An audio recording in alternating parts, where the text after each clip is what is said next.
Hi everyone, very welcome back to the What's the Story 10-minute catch-up.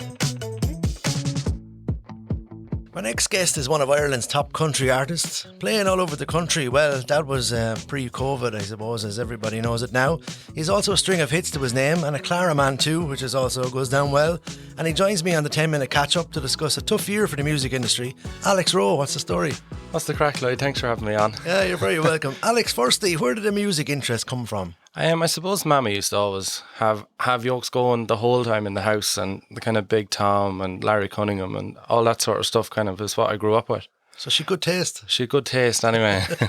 And it rubbed off on me, and it's just been music I've always really listened to. Very good. Alex, a tough year for the music this year so far? Yeah, well, there seems to be nothing going. It was kind of only getting going for myself when COVID happened, but look, hopefully in the next 6 to 10 to years maybe it might come back. Do you think is there light at the end of the tunnel for all this, for bands? And there will be at some stage, yeah. No, it'll come back, but it's just about when. Like, it's not only the music or the bands that's affected, it's lighting technicians, engineers, like the list goes on. It's a huge implications for everyone. Yeah, we kind of seem to be forgotten about a little bit, but sure, look, it'll come back at some stage, hopefully. How does someone like yourself, who is not playing many gigs, keep it fresh and keeping your name out there?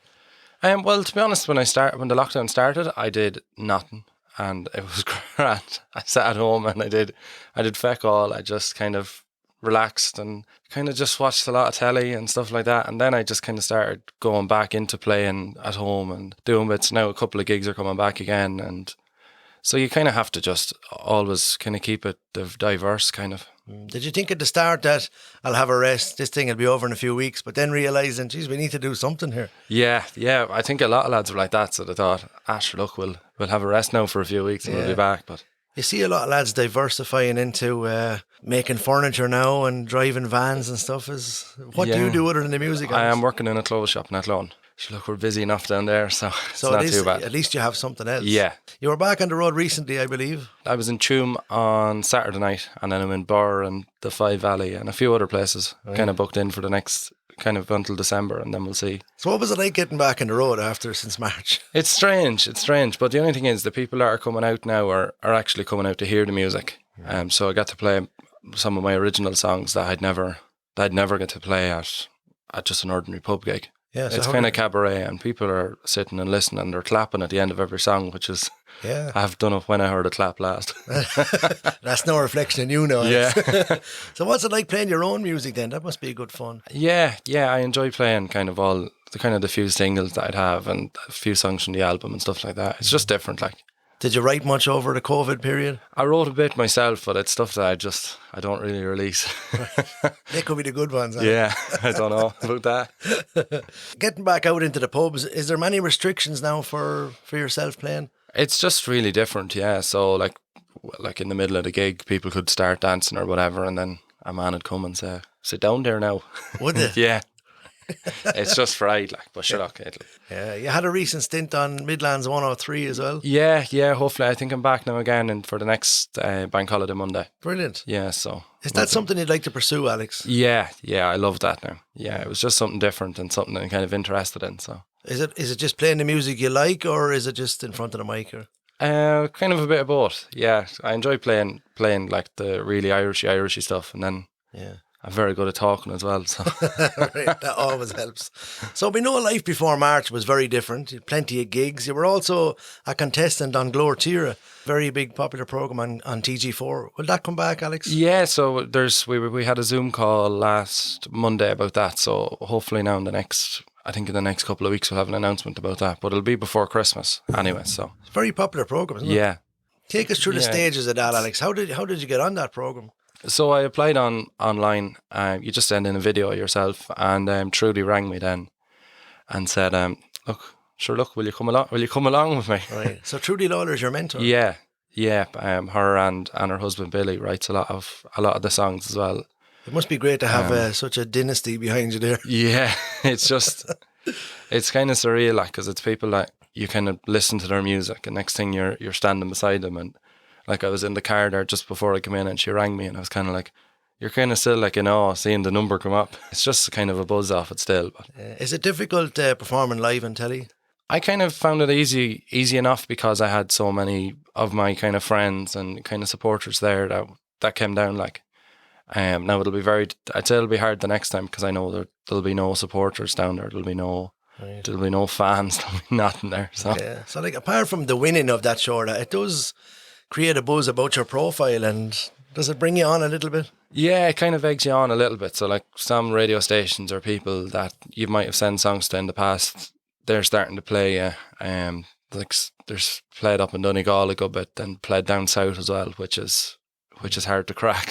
So like, do you reckon that, I know artists now need a lot of support more than ever, so where can people hear your latest offerings? Well, we've a new single kind of half ready to go. That'll be out before, I think, November. And then all that is on Spotify and Apple Music and YouTube. The videos go up on Facebook. Right. So social media is very important, isn't it? Yeah. Social media kind of would be 90% of where I put out most of my stuff. And do you still release an actual single or a CD disc, or is that? Yeah, when I started, I think I went a little bit overboard. Like, for my first single was All I Need Is You, and I actually remember this. I didn't have a cent to my name at the time, and I said, "Mommy, I need these songs now." And she said, "Oh, well, how many do you need?" I said, "I think I'll probably have to get 1,000 of them." So I still have them at home.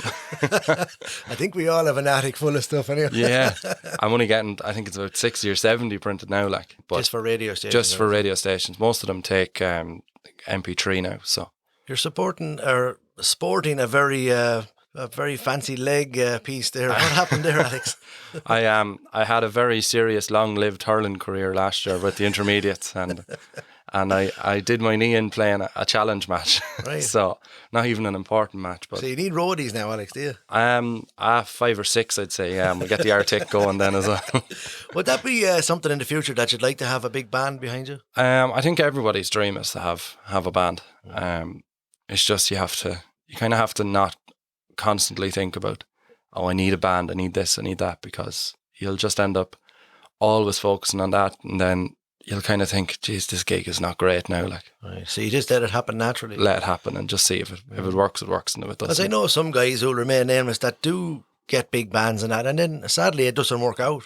You know, and then they're kind of back to square one. So if you're just happy going the way you are. Yeah, no, I'm kind of really relaxed about stuff like that. Like, if it happens, it happens, and if it doesn't, sure, I'll still play music anyway. Happy go lucky. So what's the best thing about life on the road, Alex? Chippers, definitely.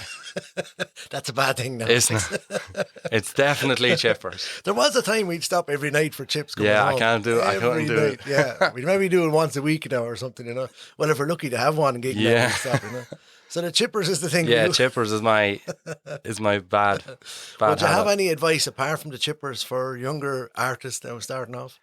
Not saying now that you're past it or anything, but you do have good experience under you. Well, I started gigging like when I was 16. Wasn't even legal to be in the pubs, but ever since then it was just amazing.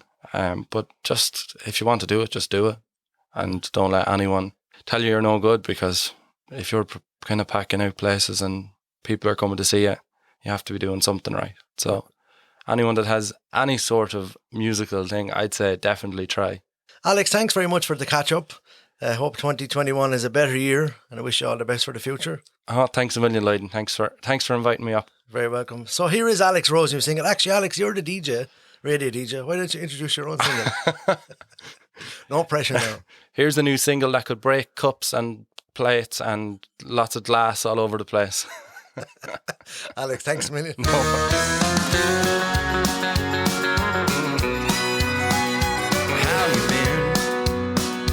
Good to see you. Yeah, I'm okay. No, I don't miss you. Say you wonder, do you ever cross my mind? 'Cause I think of you from time to time.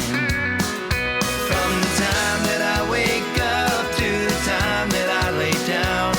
From the time that I first met you to the time they lay me 6 feet in the ground. About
Thanks for asking.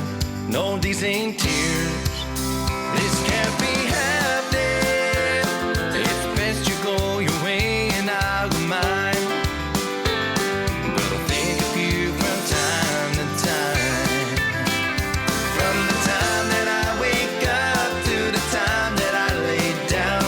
From the time that I first met you to the time they lay me 6 feet in the ground. But don't worry about me, I'll be fine. And I'll think of you from time to time. Yeah, don't worry about me, I'll be fine. But I'll think of you from time to time. From time to time.